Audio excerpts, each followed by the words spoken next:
Last week, Ontario announced the locations for the first stores to sell cannabis legally. Reaction was swift in the provincial capital as some objected to the store's proximity to a school. Kingston also got word about a location there, but the reaction in the Limestone City, well, it hit a different note. Here with more, our Ontario Hub's copy editor, there's Adam McDowell. McDowell, good to see you again. Well. Okay, the Ontario Cannabis Store, or TOCS as I like to call it for short, announced where their new locations are going to go, 40 new locations. And there was a backlash regarding the Toronto location, the first Toronto location. Fill us in if anybody missed the story. Well, parents were alarmed because there was a school about 450 meters away. And so they were concerned, I suppose understandably, that this would mean that their children would be able to get their hands on marijuana. And I mean, those concerns are legitimate because we have been learning a lot in recent years about how cannabis is bad for the formation of young brains. And so, you know, parents being worried about their kids smoking up is obviously a thing. Well, legitimate, except that if you want to go in there, you still got to produce ID and be of legal age. So is the concern legitimate? Well, the thing about these Ontario Cannabis Stores, and I don't think this is widely known yet, is that unlike a liquor store, teenagers aren't going to be able to just walk in and start looking around. They're going to be carding at the door. So that is one thing that is a big difference between the two. But apparently not giving some parents enough comfort. No, and the Premier was right on that. Yes, she was, and she said she was blindsided, and I think that's probably the case. I mean, she knew the stores were coming, but in the sense that she, you know, the exact addresses aren't a thing that gets all the way up to the Premier's office, and so she said she was surprised and disappointed that the LCBO, which is running the Ontario Cannabis Store, didn't consult with local school boards to check with them about the locations. And they are now. And they are now. She's directed them to do so in future, yeah. Now, Kingston, very different story. The TOCS store, I am going to keep calling it the TOCS store. I know they say it's OCS, but I like TOCS. Anyway, different story in Kingston. What's the story there? It was a much more muted reaction. There was some concern that it wasn't a convenient place that they've put the store in. So it's a high-traffic, kind of quasi-suburban strip mall, like a power center plaza with furniture stores and so on. And conveniently for some folks, there is a mucho burrito in the plaza. So, you know, they're thinking about the people. But anyway, but overall, I think people thought, you know, it's bad that it's not walkable for some, but this is better than having it near school. Well, okay, better than not having it near school, except that what does the research indicate about proximity to people, proximity to stuff in town, about where these stores ought to be located? Well, I'll say off the top that there unfortunately isn't a ton of research either way, and what research there is often laments the fact that there's not more research. But there are studies that show that the more isolated and far apart liquor stores are, if we can use alcohol as an analogy, it's the closest thing we've got, the more likely people are to be tempted to get in the car a bit buzzed or what have you and go re-up.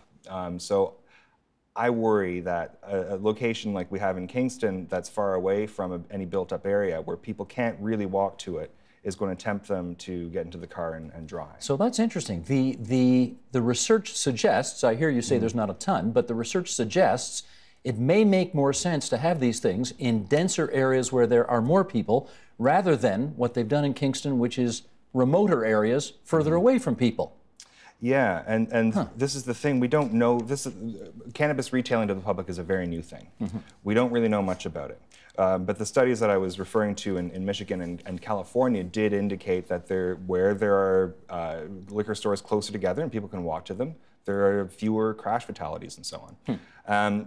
The big problem we have with cannabis retailing is because we don't know anything about it, we're going to be tempted to do this thing we do in Ontario, this mental habit we fall back on, thinking that the way to deal with a vice is to banish it from sight. Put the store far away, that's the responsible thing, problem solved.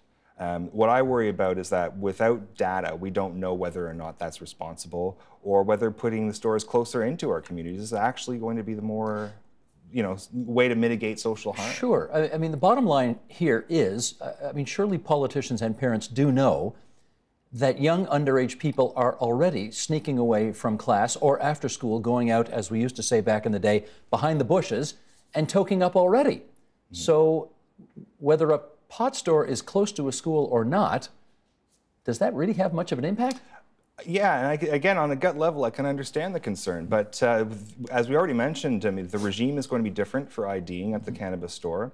I also think that, I mean, we sort of have the die cast now. I mean, once the OCS, the LCBO, had the dressing down from the Premier, I think they're going to be very careful about putting any future stores near a school. Well, except that, no, I guess it was the Globe Mail who did the study and discovered that almost half the liquor stores, the LCBO outlets in the province of Ontario, almost half, are within 500 meters of a school already.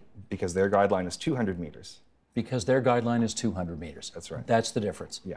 And we're not worried about liquor stores being within 500 meters of a school, but we are worried about toke stores being within 500 meters of a school. I think it's the unfamiliarity of it.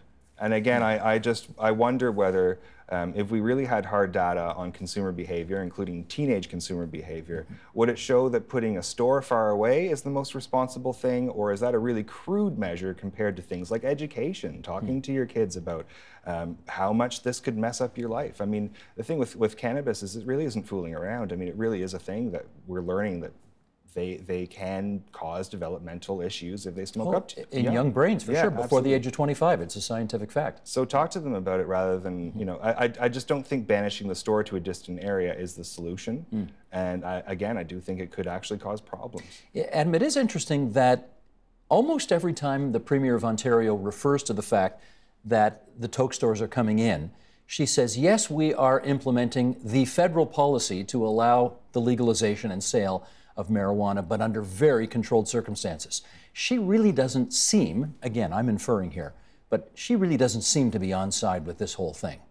Yeah, I certainly get the same impression, and I mean, she's someone who worked in education before going into politics, so yeah, you can see where that might connect. The point is, though, that we have no choice. Kathleen Wynne has no choice. The province has no choice. This is a federal decision. It's coming one way or the other. We're doing this in a very Ontario way to try to control it by having government liquor stores. And I'm just suggesting that it may seem like the prudent approach is to scatter them thinly across the landscape, isolated from one another. I do wonder whether that's actually the responsible thing. I think we're going to get a revenue stream when these stores open. So that's the upside for all of us. What I hope is that the LCBO is directed to divert some of that revenue into empirical research, hard data on consumer behavior, and that'll help us learn what in the real world, using real people, real teenagers, real drivers, will discourage or encourage responsible behavior around cannabis. Yeah, because I gather they're starting with 40 stores, right? In the whole province of Ontario, starting with 40, and then, I mean, it's surely going to get much bigger after that. Yes, yeah. But the problem is that it's gradual, and how far will people be living from some of those stores? I mean, this is a big place, Ontario. Indeed it is. Stay tuned, everybody. More to come on this. That's Adam McDowell. If you want more information on this subject, go to our website, tvo.org, where Adam's got a really good piece about the Toronto story, the Kingston story, and points beyond. Thanks, Adam. Thank you.